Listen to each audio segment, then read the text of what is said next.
right, so as long as I'm sitting here, we're going to do quickly the notes for 5.7, which is story problems, but these are all dealing with finance. When we do our next set of notes, those are always all going to be growth and decay story problems. So these are all finance problems. So we're going to be looking at a couple of different formulas. So first of all, when you talk about finance, you know that you're talking about a principal, which is the initial amount of money that's either put into account or invested. You're talking about a rate of interest, which is your percent, which of course, when you plug it into a formula, should always be changed to a decimal. And then you're talking about an interest that's accrued on that account. So that's the money that the bank pays you if you're putting money into the bank, which isn't very much right now, but the amount of money that the bank pays you to be able to use your money to as loans. So if you look at the simple interest formula, so if the principal is P, is borrowed for a certain number of time, T years, at R rate, and if again, R has to be changed to a decimal, then the simple interest formula is I equals PRT. You've seen that formula before. You've used it before. Okay. When you're working with problems involving interest, the payment period can be defined in a few different ways. Annually means one time per year. Monthly would mean 12 times per year. Semi-annually means 2 times per year. For daily, we use 365 days per year or times per year, and quarterly means 4 times per year. So let's do this first example. It's going to be very simple. It says use the simple interest formula to calculate the interest you would receive if you invested 10 grand at 12% for 1 year. So again, we're going to use I equals PRT. So the interest would equal the principal times the rate, which we would use 0.12 times your time is 1. And I'm going to just do the math for you. In all these story problems, you would get $1,200. Now, of course, that's never going to happen now. You're never going to get 12%. It's like less than 1%. It's possibly less than 0.5% anymore. But this just means if I had 10 grand, this made many years ago, if I had 10 grand in the bank, I would be getting 12% interest, so I would get $1,200 per year. Again, that's a dream scenario.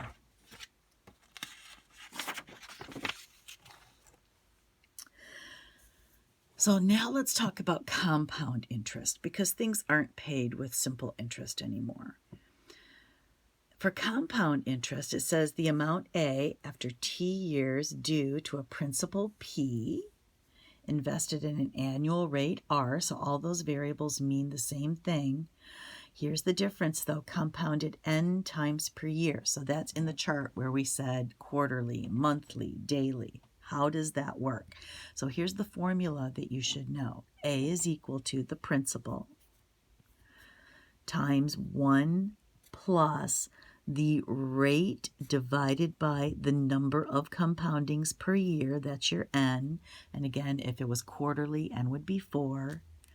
And to the N times T power. So we're going to use that formula to do these next two problems. So it says use the compound interest formula to calculate the amount of money you would have after 1 year if you invested $1,000 at a rate of 10%. And we're going to do it twice. We're going to do once compounded annually, once per year, and another time compounded monthly. And we're going to look at the difference in the two amounts of money. So annually, we would do A is equal to, our principal is 1,000 times 1 plus our rate is 0.10 over, now annually means our N is 1 because it's compounded 1 time per year. and then to the power of 1 times our time is 1 year. So that's just basically A equals 1,000, and then this would be times 1.1. And if I do the math here, I'm going to have $1,100. So in other words, I started with 1,000. At the end of a year, I'm going to have 1,100, so I gained $100 in interest. That's if it's compounded just once. Let's see what happens if it's compounded 12 times a year, a month, or monthly. So we're going to do the same problem. 1,000, 1 plus, it's the same interest, but this time it's compounded 12 times per year to the 12 times, still once a year. Okay, so if you do the math here, you would, if you're careful, you can plug it all into your calculator, or you could just do 1 plus and then divide 0.10 by 12. Raise that to the 12th power. Use your order of operations, which says you do your grouping symbols, then your powers, and then multiply that by 1,000. However you do it, you should get to the nearest cent $1,104.71. So you can see, obviously, the more you times a year you compound, the more interest you're going to get. Here you would have an interest of $104.71. And of course, if you compounded it daily, your N would be 365, and that would be even a little bit more. So what we want to talk about now is what happens if the interest is compounded continuously. This is a key word, continuously. So that means it's always compounding. To do this, we're going to use this formula. And you've used this before. I like to call it the PERT formula. It's the amount is equal to the principal times e to the r t, e being that natural log, that natural number. So let's use that formula to do example number 3. Find the amount A that results after investing $2,000 at an 8% rate, continuously compounding for 1 year. So we're going to use our continuously compounding formula. So whenever you see the word continuously, you know that this is the formula you're going to use. So we have $2,000 times E. Remember, E is just a number, to the 0.08 times 1. So that's the RT. If you plug that into your calculator, you're going to get $2,166.57. So you can see your interest in that year compounded continuously would be a little over $166. So let's do example 4. For example 4, they want us to do the problem twice and kind of look at the difference. So here, if we do, you have, oh, actually this isn't the one I was thinking about. This is a different problem. So, but it's going to be a 2-part problem. It says you have $1,000 to invest in a bank that offers 4.2%. Notice the percent's getting lower and lower on us. Annual interest on a savings account compounded monthly. So our N would be 12. What annual interest rate do you need to earn to have the same amount at the end of the year if the interest is compounded continuously? So the first thing we have to do is consider the first sentence where we say we're compounded monthly. So let's use our formula. Our formula is the one from way above at the top of the sheet. And let's figure out how much we would have if our interest was compounded monthly. So our principal is 1,000 times 1 plus, it's 4.2% interest, so it'd be 0.042 divided by 12, because we're talking monthly, and that would be to the 12 times 1, because it's at the end of a year. If you plug that into your calculator, you're going to get $1,042.82. So if it was compounded monthly, that's how much you would have after a year from your $1,000.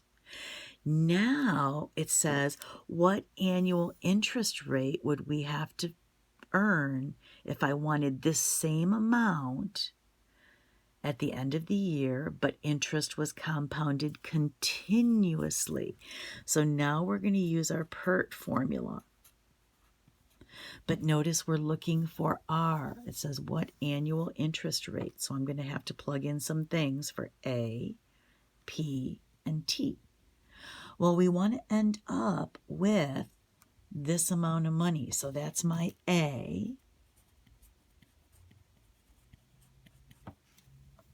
Again, our original principal was 1,000. E, we are looking for the rate, but our time would be 1, so it's R times 1, or simply R. So now we're solving for R. So now all of a sudden this is an exponential equation.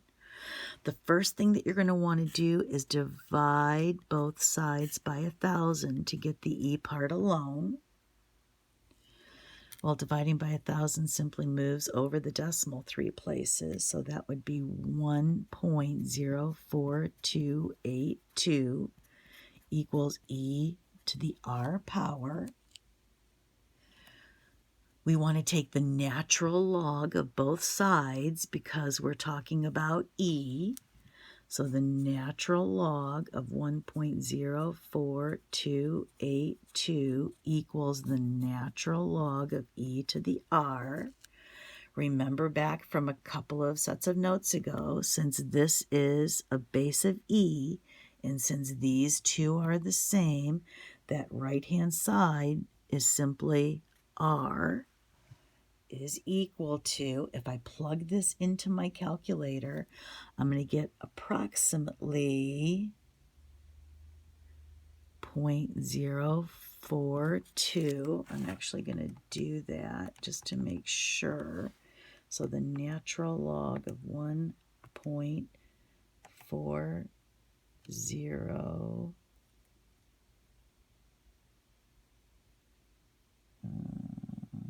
wait.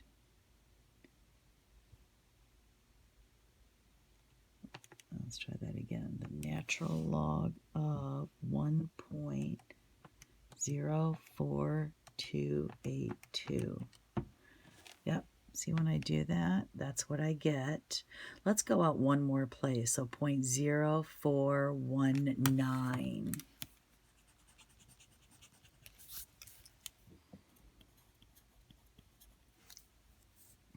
Now, that's a rate, but it's not a percent. So our percent, if I move it over 2 places, would be 4.19%. So I actually did that again, even though I'd done it before, just to show you that these turn out to be fairly close. It's this percent, and then 4.2% got us the 1,042. So they come out really close there, but that's okay. Okay, I'm going to stop this, and then we'll go on to part 2.